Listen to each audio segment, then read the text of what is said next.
வணக்கம். வாழ்க வளமுடன். மூவிரு முகங்கள் போற்றி முகம்பொழி கருணை போற்றி ஏவரும் துதிக்க நின்ற ஈராறு தோள் போற்றி காஞ்சி மாபடு வைக்கம் செவ்வேல் மலரடி போற்றி அண்ணான் சேவலும் மயிலும் போற்றி திருக்கைவேல் போற்றி போற்றி வெற்றிவேல் முருகனுக்கு அரோகரா.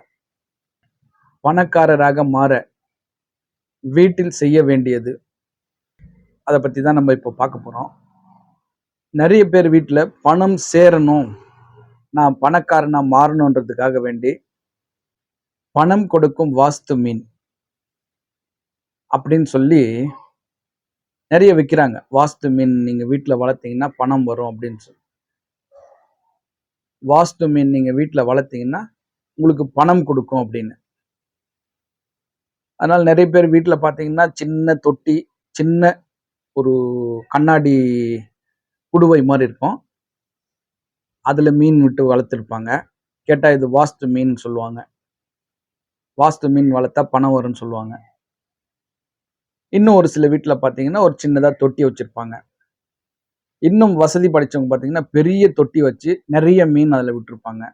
அதில் கலர் கலராக அந்த செடியெல்லாம் உள்ளர வச்சு, பிளாஸ்டிக் செடியெல்லாம் வச்சு, நிறைய கற்கள்லாம் போட்டு, கூழாங்கற்கள்லாம் வச்சு, அதுக்கு ஒரு மோட்டார் போட்டு, அதுக்குள்ளார ஒரு லைட் வச்சு, ஒரு பயங்கரமான ஒரு டெக்கரேஷனோட இருக்கும். இதை வீட்டில் வச்சோம்னா நமக்கு பணம் சேரும், நம்ம பணக்காரர் ஆயிடலாம் அப்படின்ற கான்செப்டுக்காக பணம் அந்த மீன் தொட்டி வச்சு மீன் வளர்ப்பாங்க. இன்னும் ஒரு சில வீட்டில் பார்த்தீங்கன்னா கழுதையை பார்த்தா பணம் வரும், பணம் கிடைக்கும் அப்படின்னு சொல்லி கழுதையோட போட்டோவை வீட்டில் வச்சிருப்பாங்க. இன்னும் ஒரு சில வீட்டில் பார்த்தீங்கன்னா குபேர பொம்மை வீட்டில் வச்சா நமக்கு பணம் கிடைக்கும் அப்படின்னு சொல்லி குபேர பொம்மையை வாங்கி வச்சிருப்பாங்க. இந்த ஒரு 3 விஷயத்தை பெரும்பான்மையான மக்கள் ஃபாலோ பண்ணிட்டு இருக்காங்க, பணக்காரர் ஆகணும் அப்படின்னு சொல்லி.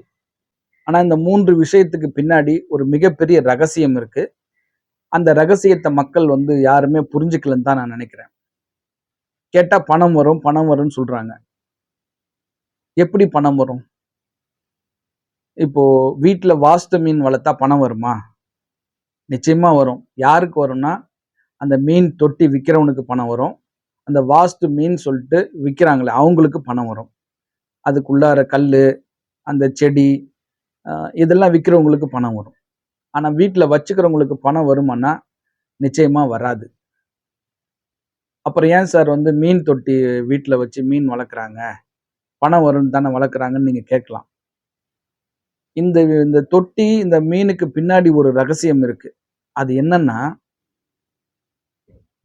மீன் சாதாரணமா ஒரு இடத்துல நம்ம விட முடியாது, தரையில இருக்காது, தண்ணில தான் இருக்கும். அதாவது மீன் அந்த தொட்டியில தண்ணியில நீந்தி கொண்டு இருக்கும்போது நாம என்ன நினைச்சு அந்த மீனை பார்க்கணும்னா, அந்த தண்ணியை பணமா நினைச்சு, அந்த மீன் நாமளா நினைச்சு, அந்த பணத்து மேல நம்ம டிராவல் பண்ணிட்டு இருக்கோம் அப்படின்ற ஒரு மனநிலையை நம்ம மாத்தி பார்க்கணும். அதை இதுதான் கனவு காணுதல்னு சொல்லுவாங்க. நீங்க கனவு எப்படி காணணும்? இப்படிதான் காணணும். அந்த மீன் தொட்டியில் இருக்கக்கூடிய தண்ணியை பணமாகவும், அந்த மீன் நீங்களாவும் நினைச்சு அந்த பணத்து மேல நீங்க நீந்துற மாதிரி கனவு காண்டீங்கன்னா உங்களுக்கு இந்த பணம் என்பது சாத்தியமாகும். நீங்க அந்த மாதிரியான நினைச்சு ஒரு ஃபீல் பண்ணீங்க, கனவு காணணும்.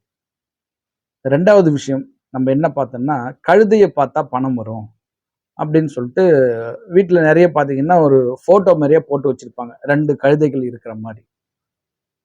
இப்ப கழுதை என்ன பண்ணுது அப்படின்னா, நல்லா உழைக்கும், பொதி சுமக்கும்.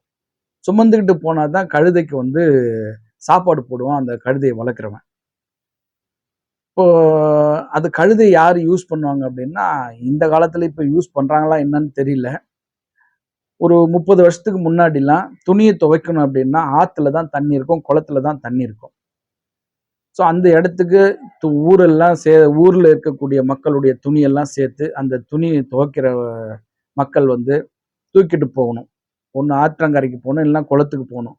அப்போ தலை மேல தூக்கின்னு போறதுக்கு ரொம்ப வெயிட்டா இருக்கும் அப்படின்ற கான்செப்டுக்காக இந்த கழுதையை வச்சு அந்த கழுதை மேல மூட்டையா கட்டி வச்சு தான் எடுத்துன்னு போவாங்க. இன்னும் ஒரு சில பேர் பார்த்தீங்கன்னா, விவசாய நிலம் ஒரு நடு இடத்துல இருக்கும்.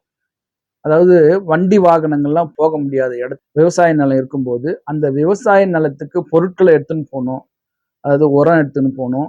உள்ளார இருந்து பொருட்களை வெளியே எடுத்துன்னு வரணும். விளைஞ்ச பொருட்களை வெளியே எடுத்துன்னு வரணும்னா அது நம்ம தலை மேல தூக்கின்னு வரதுனா ரொம்ப கஷ்டம். ஏன்னா சேறு சகதி வழி இல்லாது வண்டி வாகனம்லாம் போக முடியாத இடத்துல இருக்கும்போது அப்போ கழுதையை யூஸ் பண்ணி கழுதை மேல மூட்டையா கட்டி வச்சு அதை கொண்டு வந்தாங்க. அப்போ கழுதை உழைச்சா தான் நமக்கு சாப்பாடு கிடைக்கும் கழுதைக்கே அப்படின்னும் போது அப்போ நம்மளும் உழைச்சா தான் நமக்கு பணம் வரும். அப்போ கழுதை உழைக்குது, அதுக்கு சாப்பாடு கிடைக்குது.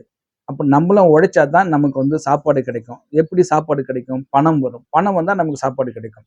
அப்போ கழுதையை பார்த்தா பணம் வரும்னா நம்ம கழுதை மாதிரி உழைச்சா தான் நமக்கு பணம் வரும். அந்த மனநிலையை நம்ம கழுதையை பார்க்கணும். உழைக்கணும், கழுதை மாதிரி நம்ம உழைக்கணும் அப்படின்ற ஒரு மனநிலையில தான் நம்ம அந்த போட்டோவை பார்க்கணும். அந்த மாதிரி பார்த்தா ஓகே. நான் ஒரு ஃபார்மாலிட்டிக்கு கழுதை போட்டோ வீட்டில் வைக்கிறேன்னா பணம் வராது. கழுதை மாதிரி உழைச்சா தான் பணம் வரும். அடுத்த விஷயம், குபேர பொம்மை. குபேர பொம்மையை வச்சா வீட்டில் பணம் வருமா அப்படின்னா எப்படி வரும்? பொம்மையை விற்கிறவனுக்கு தான் பணம் வரும். நான் உங்களுக்கு அந்த பொம்மையை காட்டுறேன் பாருங்க. எனக்கு ஒரு நண்பர் கொடுத்தாரு இதை கிஃப்டா. பிரிச்சு பார்க்கும்போது இந்த குபேர பொம்மை இருந்தது. இத பாருங்க, இதுதான் அந்த குபேர பொம்மை. இந்த குபேர பொம்மையை நல்லா பாருங்க. சுத்தி ஒரு மூட்டெல்லாம் தொங்கிக்கிட்டு இருக்கும். அவர் தோல்ல பாத்தீங்கன்னா ஒரு இதெல்லாம் தொங்கிட்டு இருக்கும். இதெல்லாம் மூட்டை தான். இதெல்லாம் இவர் யாருன்னா இதை சீன பொம்மைன்னு சொல்லுவாங்க. இவர் சீனாவில் ஒரு ஒரு குப்பையை பொறுக்கக்கூடிய ஒரு மனிதர். இவருக்கு போய் நிக்கிற இடம்லாம் மழை வரும். குப்பைலாம் பொறுக்கினே இருப்பாரு. குப்பையை பொறுக்கி இவர் ஒரு வேஸ்ட் கடையில போயிட்டு போட்டு பணம் பார்த்துக்கினே இருப்பாரு. அத மக்கள் என்ன பண்ணாங்கன்னா, இவர் நிக்கிற இடமெல்லாம் சுபிட்சம் ஆயிடுது அப்படின்னு சொல்லிட்டு இவரை குபேரனாக்கி இவரு பணம் பார்க்கக்கூடிய ஒரு மக்களா வந்துட்டாங்க. இவரால முடிஞ்சது, வயசாகி போச்சு, ஒரு பெரிய உடம்பு, இவரால ரொம்ப குனிஞ்சு நிமிந்தெல்லாம் வேலை பார்க்க முடியாது அப்படின்னும் போது, நான் சும்மா இருக்கக்கூடாது, எனக்கு பணம் வரணும் அப்படின்னா நான் உழைக்கணும் அப்படின்ற ஒரு நோக்கத்துல இவர் என்ன பண்றாரு, அங்க ரோட்ல இருக்கக்கூடிய குப்பை எல்லாம் எடுத்து வேஸ்டேஜ் பொருள் எல்லாம் எடுத்து ஒன்னா சேர்த்து அதை ரகம் பிரிச்சு எடுத்துட்டு போயிட்டு அந்த காய்லாங்கடையில போட்டு அதை பணம் பார்த்து இவர் வசதியா இருக்காரு. இப்ப என்னன்னா, இப்போ குபேர பொம்மையை பார்த்தா பணம் வருமானா வராது. அவரு மாதிரி உழைக்கணும். அவர் தேவையில்லாத பொருள் அப்படின்னு சொல்லிட்டு மக்கள் தூக்கி வெளியில போடுற பொருளை எடுத்து அதுல பணம் பார்க்கிறாரு. அப்போ தேவையில்லாத பொருள்லயே பணம் பார்க்கக்கூடிய ஒரு மனிதரா அவரை நம்ம பார்க்கணும் போது அவருக்கு பணம் வரும்னா அப்ப நமக்கு உழைச்சா பணம் வரும்.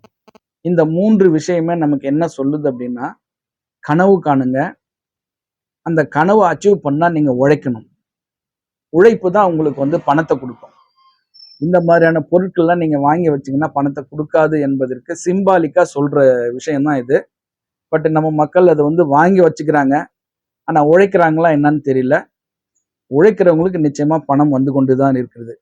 அப்போ உங்களுக்கு பணம் வேணும்னா நீங்க உழைச்சாதான் உங்களுக்கு பணம் வரும். இந்த உழைப்பை நீங்க தள்ளி போடாதீங்க. பணம் வேணும்னா உழைச்சுக்கிட்டே இருங்க. நிச்சயமா உங்களை நோக்கி பணம் வந்து கொண்டிருக்கும். இந்த அற்புதமான தகவலை கொடுக்க உதவிய இந்த பிரபஞ்சத்துக்கு என் மனமார்ந்த நன்றி. மீண்டும் ஒரு நல்ல வாஸ்து தகவலோடு சந்திக்கின்றேன். 6 தடந்தோள் வாழ்க, 6 முகம் வாழ்க, வெற்பை கூர்சை தனிவேல் வாழ்க, குக்குடம் வாழ்க, செவ்வேல் ஏறிய மஞ்சை வாழ்க, யானைத்தன் அணங்கு வாழ்க, மாறில்லா வள்ளி வாழ்க, வாழ்க சீரடியார் எல்லாம். வெற்றிவேல் முருகனுக்கு அரோகரா. வணக்கம். வாழ்க வளமுடன். எல்லாம் செயல்கூடும்.